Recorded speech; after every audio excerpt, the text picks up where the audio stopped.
Pagi teman-teman sekalian. Pagi.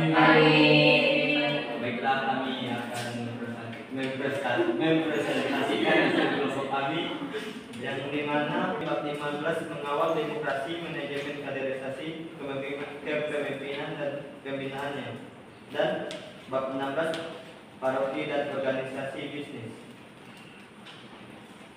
Adapun kelompok kami yaitu Fiskalusila, Francisca Aquila, Mikael Christian, dan saya sendiri sambil lupa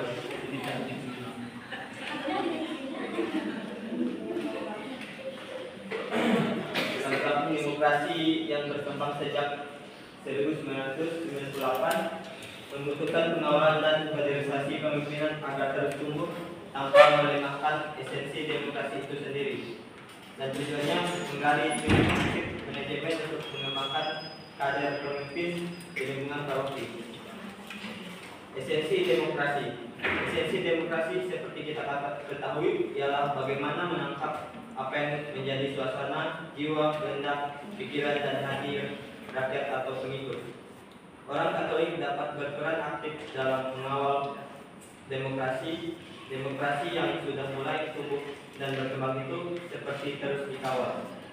Perlu kembali kita ingat, menurut Presiden Amerika Serikat yang kedua, demokrasi adalah binatang yang aneh. Jika demokrasi dibiarkan terus, maka akan kebablasan dan pada akhirnya menumbuh demokrasi itu sendiri. Baik, selanjutnya esensi demokrasi dalam paroki. Kader-kader pengawal demokrasi dan pemimpin Katolik dimulai dari paroki, terutama seksi kepemudaan dan juga kelompok kategorial orang muda Katolik atau OMK. Perlu diberi perhatian khusus untuk menjadi kader pemimpin dan pengawal demokrasi. Pengalaman menunjukkan bahwa terlibat aktif di organisasi di paroki, di seksi-seksi yang ada akan semakin mengasah dan menjadi kawat cendera di muka menurunkan pemimpin baru. Kita sebaiknya mendorong sebanyak mungkin kaum muda untuk belajar sambil mengalami secara langsung. Gereja perlu mengawal demokrasi melalui kontribusi aktif umat paroki. Baik, selanjutnya kaderisasi pemimpin dalam gereja. Yang pertama, lalu bagaimanakah proses kaderisasi dan manajemen yang ideal? Idealnya sebuah tempat atau organisasi melakukan rekrutmen sebanyak-banyaknya anggota. Buatlah pertama-tama sebanyak mungkin orang tertarik, kemudian menjadikan tempat itu senyaman mungkin bagi narkoba. Jadi yang pertama-tama harus dilakukan ialah promosi tempat atau organisasi yang bersangkutan dalam arti yang positif. Mengapa sebanyak-banyaknya? Sebab seleksinya nanti akan mendapatkan anggota yang terbaik. Memilih pemimpin di antara banyak yang baik selalu lebih bagus daripada memilih dari antara yang sedikit.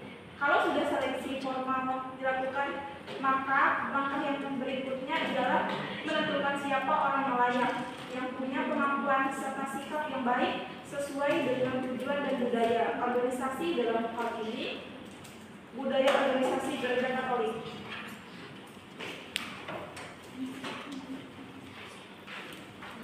Mengelola paroki sebagai organisasi. Paroki adalah sebuah organisasi yang tetap dengan ciri khasnya memiliki tata kelola dan sistem informasi tersendiri. Sebagai organisasi, paroki juga memiliki stakeholder dan yang pokok adalah umat beriman Kristiani. Selain dewan, paroki dan keuskupan, paroki adalah organisasi hidup dengan umat sebagai anggota aktif yang saling mendukung.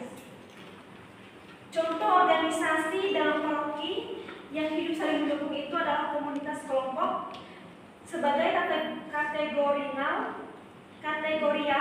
seperti kelompok doa, kelompok anak muda, dan kelompok lansia.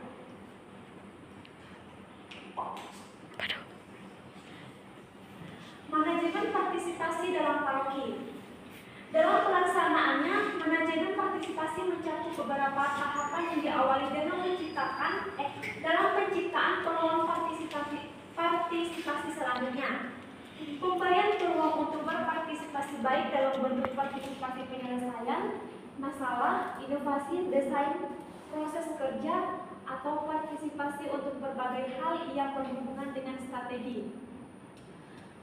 Tujuan perusahaan maupun kebijaksanaan perusahaan akan menciptakan perasaan diperlakukan dengan adil, diciptakan, dipercaya, memiliki pengaruh, kemauan untuk terlibat secara holistik, dan adanya perasaan puas karena telah mencapai sesuatu.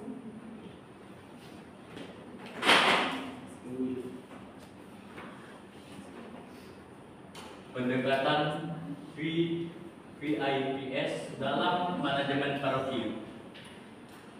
Menjadi beberapa poin. Yang pertama itu menghargai setiap anggota paroki sebagai individu penting, VIP.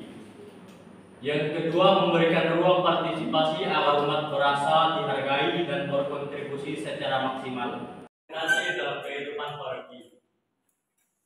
Yang pertama, manajemen berbasis motivasi, menggunakan teori motivasi, from ekspektasi, dan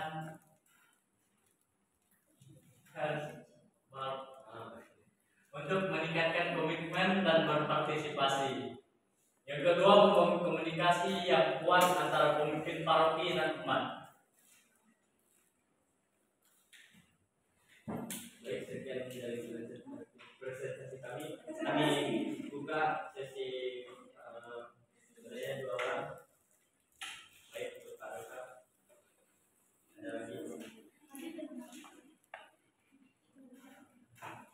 Baik, terima kasih atas kesempatan dan waktunya. Perkenalkan, nama saya Rosalia Sisketri dan berasal dari kelompok 3. Nah, coba teman-teman buka di bagian esensi demokrasi. Nah, di situ ada menyatakan kader-kader.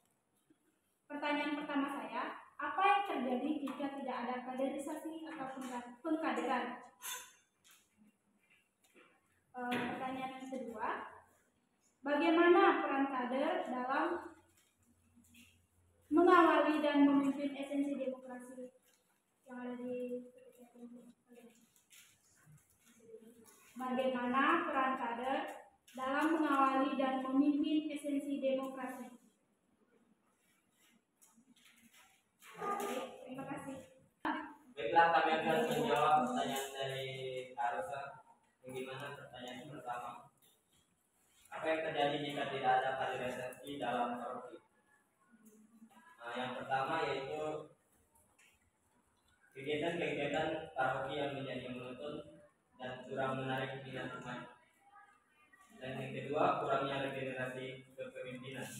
Sulit menemukan generasi muda yang siap mengambil alih-alih tugas pelayanan di paroki.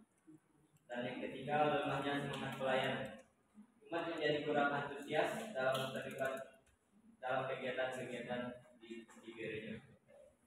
Baiklah, rekan saya akan menambah jawaban.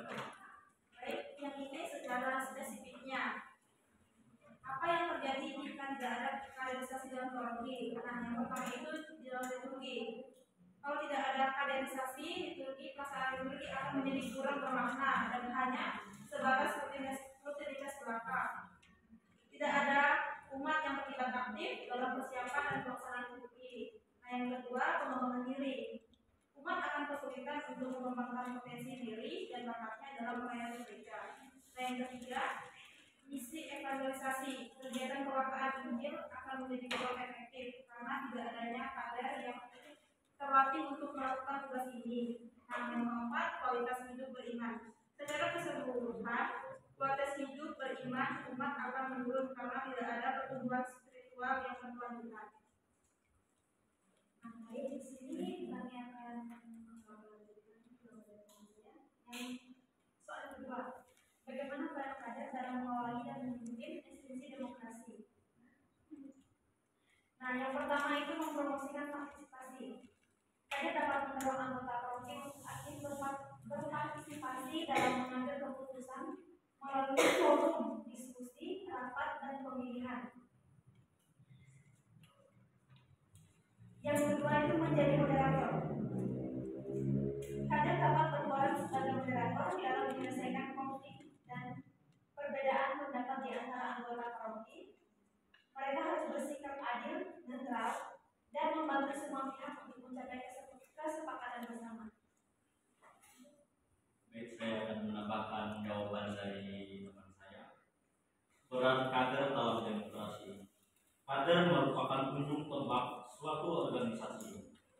termasuk dalam konteks demokrasi.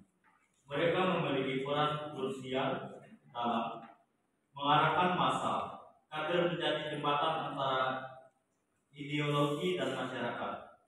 Mereka menerjemahkan konsep-konsep demokrasi yang kompleks menjadi bahasa yang mudah dipahami oleh masyarakat luas. Yang kedua itu mobilisasi massa. Ada berperan aktif dalam mengajak masyarakat untuk berpartisipasi dalam proses demokrasi seperti pemilu, demonstrasi damai, dan kegiatan sosial lainnya. Baik, untuk Kak Rosa, bagaimana dengan jawaban dari kami? Baik, jawabannya sudah jelas dan sudah saya terima. Jadi di sini saya mengambil kesimpulan untuk pertanyaan pertama.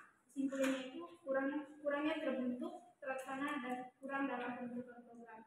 Nah, untuk kesimpulan kedua itu adanya partisipasi dan kerjasama. Baik, saya perwakilan dari kelompok 4 ingin menanyai tentang apa yang kelompok pahami tentang kaderisasi gereja.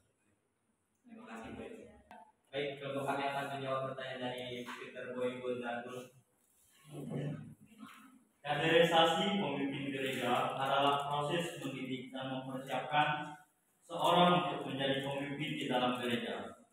Ini melibatkan pelatihan, pembimbingan, dan mengembangkan karakter serta keterampilan yang dibutuhkan untuk menjalankan peran kepemimpinan secara aktif. Tujuan utama dalam kaderisasi pemimpin gereja yang pertama mempersiapkan generasi penerus, memastikan adanya pemimpin-pemimpin baru yang siap mengambil alih tanggung jawab ketika pemimpin lama tidak lagi aktif. Meningkatkan kualitas pemimpin.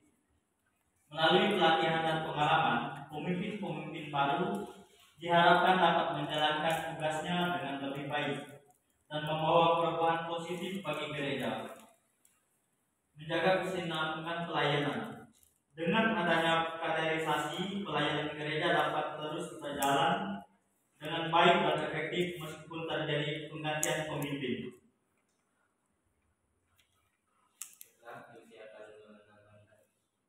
Baik, menurut kelompok kami, kaderisasi gereja itu merupakan proses penting dalam mempersiapkan generasi penerus untuk memimpin dan melayani di dalam gereja.